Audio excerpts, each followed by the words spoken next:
বীর বিপ্লবী ক্ষুদিরাম বসু অমর রে। প্রথমেই মাল্যদান করছেন ক্ষুদিরাম বসু মূর্তিতে।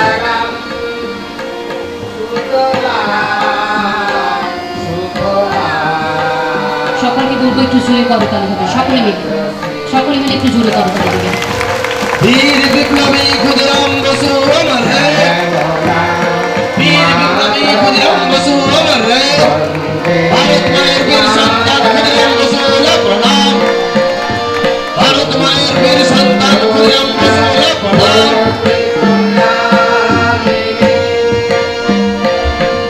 রয়েছে মাননীয় এসডিপিও স্যার। এরপর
উপস্থিত রয়েছেন মাননীয় তাপস ভট্টাচার্য মহোদয়, এসডিও খাতড়া।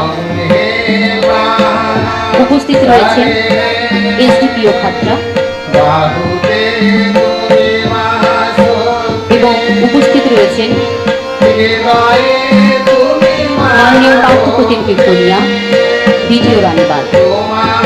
প্রথমেই আদিবাসী কর্মী আমরা অতিথিবৃন্দকে বরণ করে নিচ্ছি।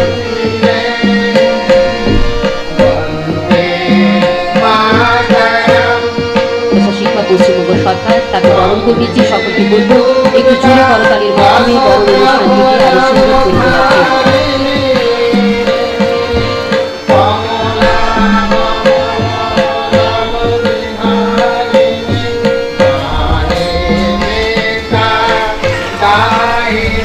আমরা উত্তরীয় এবং পুষ্পস্তবক দিয়ে বরণ করে নিলাম মাননীয় শ্রী ক্ষুদিরাম যুব মহোদয়কে, মাননীয় ক্যাবিনেট মন্ত্রী।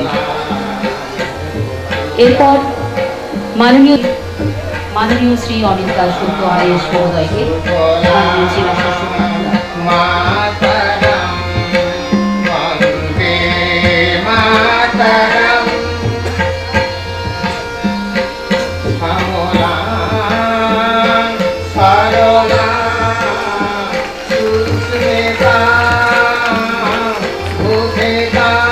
আমাদের বড় অনুষ্ঠানকে সুন্দর করে তোলার জন্য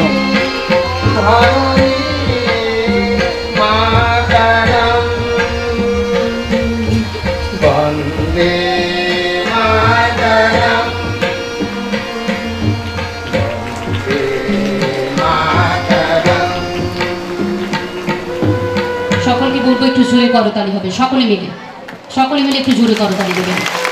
বীর বিপ্লবী ক্ষুদিরাম বসু অমর রে। বীর বিপ্লবী ক্ষুদিরাম বসু অমর রে। ভারত মায়ের বীর সন্তান ক্ষুদিরাম বসু প্রণাম। ভারত মায়ের বীর সন্তান ক্ষুদিরাম বসু প্রণাম। তমসো মা জ্যোতির্গময়া মৃত্যুর মা অমৃতং গময়া। আধারের গায়ে গায়ে পরশ তব, সারা রাত ফোটা তারা নভ নভ। নয়নের দৃষ্টি হতে ঘুচবে কালো, যেখানে পড়বে সেথা দেখবে আলো। দিব্য জ্যোতির পরম ব্রহ্মা, দিব্য জ্যোতির জনার্দনহা। দিব্য জ্যোতি হরিত পাপং, দিব্য জ্যোতির নমস্তুতে।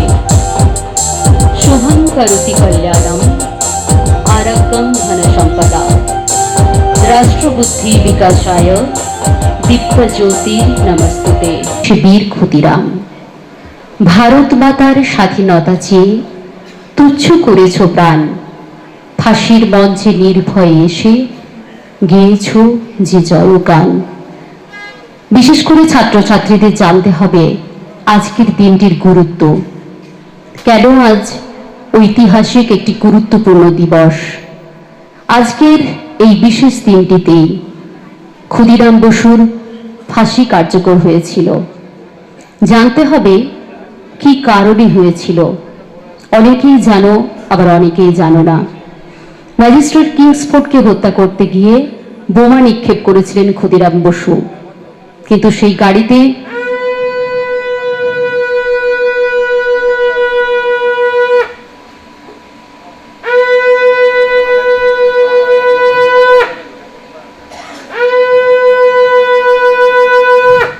আজকের দিন আপনারা যেমন কি জানেন যে 1908 সালে আমাদের বীর বিপ্লবী শহীদ ক্ষুদিরাম বসুর আজকে ফাঁসি হয়েছিল ব্রিটিশ সরকারে।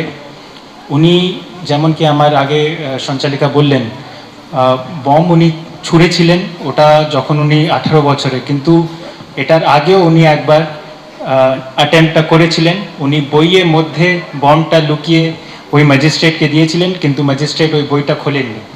তারপরে এটা সেকেন্ড অ্যাটেম্পটে উনি আর প্রফুল্ল চাকি মুজফ্ফরপুরে গিয়ে এই বমটা ছুঁড়েছিলেন। দুটো ক্যারেজ ছিল, তো ভুলবশত পিছনে ক্যারেজটাতে বমটা ফাটলো। তারপরে একটা ট্রায়াল হলো, ওনাকে সমস্তিপুর, যেটা প্রায় ওখান থেকে 30-40 কিলোমিটার মুজফ্ফরপুরে, ওখানে উনি ধরা পড়লেন। আর অন্য জায়গায় প্রফুল্ল চাকি ধরা পড়েছিলেন। প্রফুল্ল চাকি নিজে আত্মহত্যা করে নিলেন, উনি গুলি করে নিজের প্রাণ নিয়ে নিলেন যে আমি ব্রিটিশের কাছে আমি সারেন্ডার হব না। ইনি যখন ধরা পড়লেন তো এনাকে জিজ্ঞেস করা হলো কারা কারা এটাতে আপনাদের সাথে ছিল, যারা এই ষড়যন্ত্রটা করেছিল। আমাদের বীর ক্ষুদিরাম বসু উনি তখন জানতেন না যে প্রফুল্ল চাকি কিন্তু মারা গেছেন। উনি পুরো দায়িত্বটা নিজের উপরে নিলেন যে আমি একাই করেছি, যেন আর কেউ না ফাঁসে। উনি পুরো দায়িত্বটা নিয়ে এটা তারপর এক ট্রায়াল হলো আপনার মুজফ্ফরপুরের 11 তারিখে ডেট ফেলা হলো যে ওনার ফাঁসি হবে সকাল 6টার সময়, যেটা অনেক বিভিন্ন নিউজ পেপার ওই সময়কাল যেটা জানা যায় ভোর 4টে 4:30 থেকেই মানুষজন সবাই ওই জেলের পাশে এসে ভিড় করা শুরু করলো। এরকম একটা আবেগ হয়ে গেছিল যে এইটুকু বয়সে 18 বছর মাত্র বয়সে উনি এত বড় একটা সিদ্ধান্ত নিয়েছেন। আর ট্রায়ালের সময় যখন ওনার কোর্টে ট্রায়াল হচ্ছিল তখনও উনি কিন্তু হাসিমুখী ছিলেন, ফাঁসির সময়ও কিন্তু উনি হাসিমুখী ছিলেন। এত সাহস, এটা আমাদের একটা শেখার জিনিস। এই বয়সে উনি এত সব করে গেলেন। ওনাকে শ্রদ্ধা জানানোর জন্য আমাদের এখানে মাননীয় মন্ত্রী যে উদ্যোগটা নিয়েছেন, এখানে আমাদের যিনি মূর্তিটা বানিয়েছেন চন্দনজি, আমি ওনাদের ধন্যবাদ জানাই যে স্মরণ করার জন্য, একটা স্মৃতি রাখার জন্যে এটা করেছে। আমরা অবশ্যই এটা থেকে শিক্ষা নেব আর সাহস নেব। আপনাদের সবাইকে শুভেচ্ছা জানাই এই দিনের জন্যে।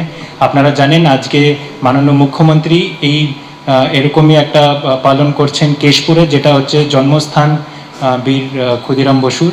ওটা পরে উনি বাঁকুড়া শহরেও আসছেন আজকে অন্য একটা প্রশাসনিক মিটিংয়ের জন্যে। আপনাদের আজকের দিনের জন্যে আমি সবাইকে শ্রদ্ধা জানাই, ধন্যবাদ জানাই। নমস্কার।